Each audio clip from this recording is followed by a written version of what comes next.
Selamat pagi adik-adik, gimana kabar kalian hari ini? Harus tetap semangat ya, tetap sukacita. Nah, hari ini kita memang belum bisa ibadah dan bertemu secara langsung karena kondisi yang belum memungkinkan.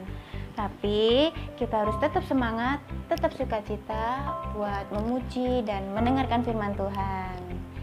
Hari ini sebelum Kak Ica mau mulai ibadah ini, Kak Ica mau ajak adik-adik bernyanyi. Kita mau menyapa Tuhan, kita mau berterima kasih sama Tuhan karena Tuhan itu sangat baik sama kita.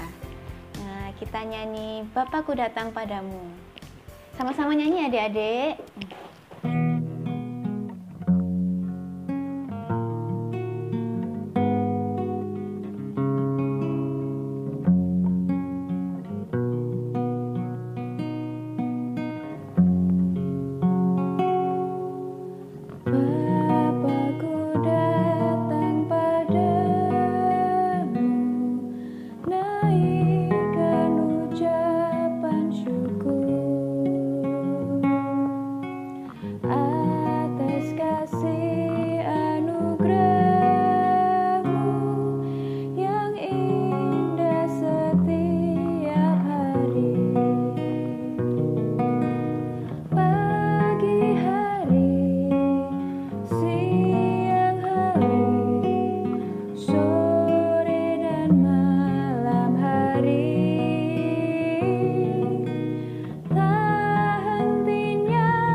Adik-adik, setelah ini kita berdoa untuk memulai ibadah ini. Kita sama-sama berdoa, lipat tangan, tutup mata. Selamat pagi Tuhan, terima kasih untuk hari yang cerah ini. Pada pagi hari ini, kami anak-anak-Mu bisa sama-sama beribadah untuk memuji dan mendengarkan firman-Mu. Setelah ini ya Bapa, kami mau mendengarkan firman-Mu. Berikanlah kami telinga seorang murid, agar kami bisa mendengarkan firman-Mu dan melaksanakannya dalam kehidupan kami sehari-hari. Terima kasih ya Tuhan, haleluya, amin. Nah adik-adik, sebelum kita mulai firman hari ini, Kak Ica mau tanya, ada yang masih ingat nggak ya ayat hafalan minggu lalu? Kan dapat PR ya dari Kak Dinda ya. Ada yang masih inget nggak? Nah, kalau ada yang lupa, nah sekarang Kak Ica ingetin. Ayat hafal minggu lalu itu diambil dari Matius 5 ayat yang ke-37. Diingat-ingat lagi ya adik-adik. Matius 5 ayat ke-37. Bunyinya apa ya? Yuk sama-sama kita buat yang belum ingat kita baca, buat yang sudah masih ingat kita sama-sama ucapkan. Matius 5 ayat yang ke-37. 1, 2, 3. Jika ya, hendaklah kamu katakan ya. Jika tidak, hendaklah kamu katakan tidak. Apa yang lebih dari itu berasal dari si jahat. Nah, adik-adik, sekarang kita siapkan Alkitab kita. Kita mau baca firman Tuhan. Kita siapin dulu ya. Kita buka firman Tuhan hari ini dari Kisah Para Rasul pasal 9 ayat yang pertama sampai ke 19a. Kisah Para Rasul itu ada di Perjanjian Baru ya adik-adik. Kita ulangi ya. Kisah Para Rasul 9 ayat yang pertama sampai ke 19a. Kisah Para Rasul pasal 9 ayat 1 sampai 19a. Saulus bertobat. Sementara itu, berkobar-kobar hati Saulus untuk mengancam dan membunuh murid-murid Tuhan. Ia menghadap imam besar dan meminta surat kuasa daripadanya untuk dibawa kepada majelis-majelis Yahudi di Damsyik, supaya jika ia menemukan laki-laki atau perempuan yang mengikuti jalan Tuhan, ia menangkap mereka dan membawa mereka ke Yerusalem.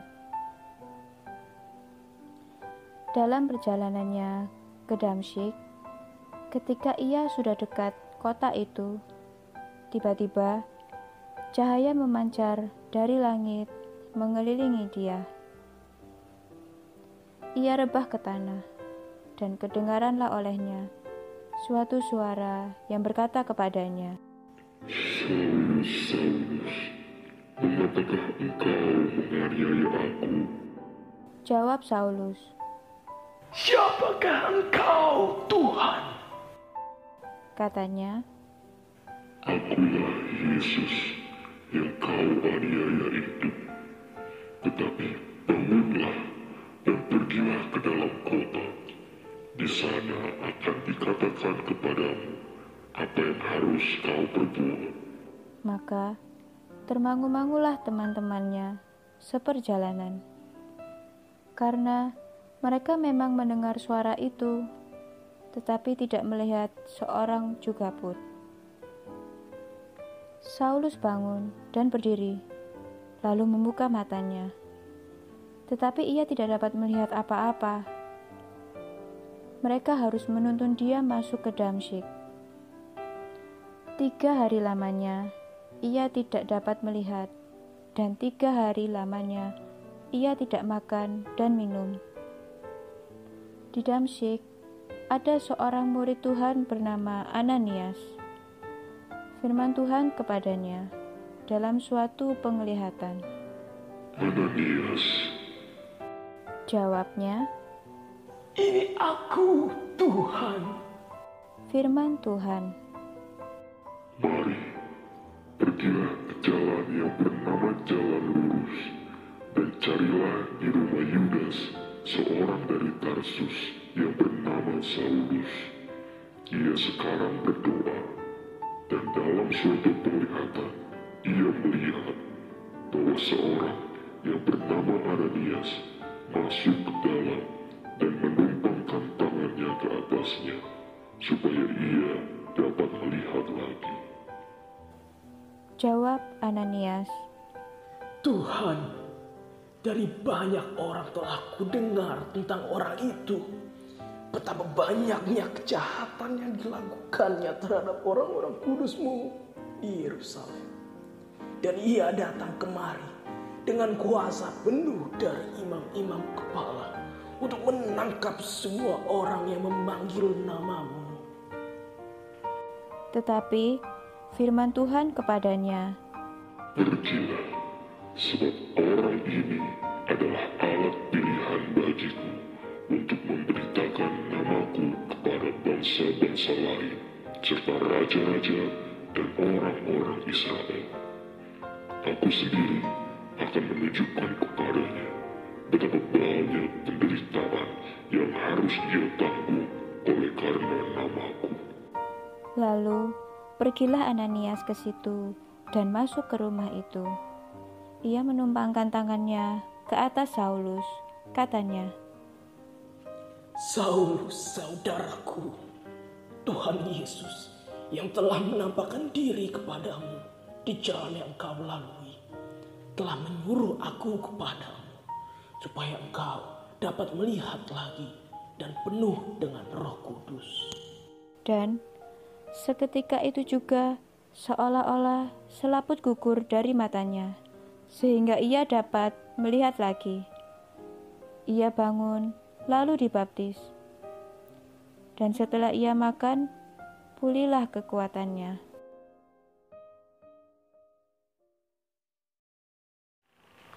Nah, adik-adik, tadi sudah membaca Alkitab kan? Memang agak panjang ya, tapi harus tetap semangat. Nah, tadi di ceritanya tadi di Kisah Para Rasul 9 ayat 1 sampai 19a diceritakan ada seorang namanya Saulus. Nah, siapa ya Saulus itu ya? Bapak Saulus ini adalah orang yang membenci, orang yang gak suka sama orang-orang yang taat sama Tuhan. Nah, kenapa ya? Kok bisa benci ya? Nah, tadi diceritakan Bapak Saulus ini pergi menuju ke kota apa namanya? Kota Damsyik. Nah, dalam perjalanannya itu tiba-tiba ada cahaya yang terang sekali. Waduh, kalau kena cahaya terang tuh gimana? Silau ya adik-adik ya. Terang sekali. Nah, karena saking silaunya itu sampai Pak Saulus tutup mata gini. Aduh, silau gitu ya adik-adik. Nah, tiba-tiba waktu cahaya yang sangat terang itu muncul, Bapak Saulus ini mendengar adik-adik ada suara tadi ya yang berkata sama dia, Saulus, Saulus, mengapa engkau menganiaya aku? Nah, itu suara siapa ya adik-adik? Itu suara Tuhan. Nah, Pak Saulus ini jawab, siapakah engkau, Tuhan? Nah, Tuhan itu menjawab, akulah Yesus yang kau aniaya itu. Nah, berarti itu cahaya terang itu terus tiba-tiba berarti ada suara Tuhan. Tuhan menampakkan diri, Tuhan berbicara sama Saulus. Nah, karena silau itu kan Bapak Saulus ini sampai jatuh, aduh silau gitu kan adik-adik. Nah, setelah itu Bapak Saulus bangun, terus dia coba buka matanya. Loh, tiba-tiba Pak Saulus ini kok jadi buta ya, dia jadi tidak bisa melihat apa-apa. Nah, karena dia buta, dia tidak bisa melihat, dia jadi harus dituntun sama teman-temannya. Karena dia tidak bisa melihat, dia jalan harus dituntun sama temannya. Nah, selama 3 hari dia buta itu, dia tidak makan dan tidak minum adik-adik. Kasihan ya Bapak Saulus ya. Nah, setelah itu di Damsyik ada hamba Tuhan yang namanya Ananias. Nah, Tuhan ini menyuruh Bapak Ananias ini untuk mengunjungi, untuk bertemu sama Bapak Saulus yang lagi buta ini, lagi sakit ini ya. Nah, akhirnya Bapak Ananias pergi ke rumah di tempat Bapak Saulus ini singgah. Nah, Bapak Ananias ini menjalankan perintah Tuhan untuk menumpangkan tangannya ke atas Bapak Saulus ini dan memberkati dia dan membaptis dia. Nah, setelah dibaptis sama Bapak Ananias, Bapak Saulus ini jadi gimana adik-adik? Dari buta tiba-tiba Bapak Saulus ini bisa melihat lagi. Nah, tadi Bapak Saulus itu jadi buta kenapa ya? Karena cahaya itu yang sangat terang sampai membutakan matanya. Nah, lewat keadaannya yang buta itu, Tuhan Yesus itu mau mengingatkan Bapak Saulus bahwa apa yang Bapak Saulus lakukan itu salah ya adik-adik. Salahnya di mana ya? Salahnya itu Karena Bapak Saulus benci sekali. Bapak Saulus tuh suka menyakiti orang-orang yang taat sama Tuhan. Nah, Tuhan itu tidak suka ya adik-adik, orang yang membenci, orang yang suka menyakiti, Tuhan tuh sangat tidak suka. Nah, makanya Tuhan itu mengingatkan Bapak Saulus supaya Bapak Saulus bertobat. Dan akhirnya Bapak Saulus mau mengakui kesalahannya. Nah, di sini Tuhan Yesus itu mau menjumpai Bapak Saulus itu karena apa ya adik-adik? Karena Tuhan itu sangat mengasihi manusia, Tuhan tuh mengasihi umatnya, dan Tuhan tuh mau umatnya untuk berubah menjadi lebih baik. Allah itu mengasihi ciptaannya termasuk Bapak Saulus ini adik-adik, meskipun Bapak Saulus ini berbuat salah. Nah, pelajaran yang bisa kita dapat dari cerita hari ini apa ya adik-adik? Yang pertama, di sini kita ini nggak boleh iri hati dan membenci sesama kita. Contohnya, kalau adik-adik punya temennya terus dapat nilai bagus, adik-adik jadi iri, jadi nggak suka, jadi benci sama dia. Nah, itu nggak boleh adik-adik. Tidak boleh benci ya, tidak boleh iri ya. Nah, teman adik-adik itu dapat nilai bagus karena apa? Karena dia mau, karena dia rajin belajar, dan dia itu berserah sama Tuhan. Dia jujur, mengerjakan ulangannya dengan jujur, dia belajar dengan baik, dia mendengarkan apa yang guru kalian ajarkan. Nah, dia memperhatikan. Nah, adik-adik, segitu. Contoh lainnya apa ya? Kalau temennya adik-adik itu punya hadiah, punya mainan yang bagus dari orang tuanya, nah adik-adik nggak boleh iri ya, nggak boleh benci. Karena apa ya adik-adik? Karena temennya adik-adik itu mendapat hadiah, mendapat mainan dari orang tuanya karena temennya adik-adik sudah melakukan tugasnya dengan baik, makanya dikasih hadiah sama orang tuanya ya. Nah, yang kedua itu yang bisa kita pelajari adalah kita tidak boleh marah ketika kita ditegur. Nah, contohnya apa ya? Contohnya waktu kita ditegur guru atau teman kita kalau kita rame di kelas. Kamu jangan rame di kelas ya, diem, perhatikan gitu. Gak boleh marah ya adik-adik kalau ditegur. Karena apa? Karena teguran itu menjadikan kita menjadi lebih baik. Berarti orang yang menegur kita itu peduli sama kita, orang itu sayang sama kita. Contoh lainnya, kalau mama kita negur, aduh main game terus saja, main HP terus saja, sampai apa? Sampai lupa belajar, lupa berdoa, lupa nggak baca Alkitab. Nah, itu nggak boleh adik-adik ya. Nah, makanya mama kita negur kita karena mama kita peduli sama kita, mama kita sayang sama kita, mama kita mau kita jadi lebih baik lagi. Nah, adik-adik, dari cerita Bapak Saulus tadi, kita jadi tahu bahwa Tuhan itu sangat mengasihi kita. Meskipun kita pernah salah, kita pernah berbuat dosa, Tuhan itu tetap menyayangi kita. Tuhan tetap menolong kita. Tuhan tetap memulihkan kita seperti apa yang Tuhan lakukan kepada Bapak Saulus. Nah, sekarang coba sebutin apa pertolongan Tuhan yang pernah adik-adik rasakan. Nah, Mbak Ica kasih contoh ya. Contohnya itu ketika kita sedang sakit. Nah, itu ada pertolongan Tuhan loh adik-adik. Dari mana ya? Dari Pak Dokter atau Bu Dokter yang ngobatin kita. Dari obat-obat yang kita minum. Nah, setelah kita minum obat, setelah kita periksa ke dokter, kita jadi sembuh ya adik-adik. Nah, itu termasuk pertolongan Tuhan. Jadi kita tahu ya adik-adik bahwa Tuhan itu sangat baik sama kita. Tuhan tuh sangat sayang sama kita. Tuhan itu sangat menyertai kita. Nah, adik-adik, dari firman tadi kita tahu ya bahwa Tuhan itu sangat baik. Tuhan sangat sayang sama kita. Nah, sekarang kita mau memuji Tuhan, kita mau menyanyikan Yesus sayang padaku. Semuanya nyanyi ya adik-adik.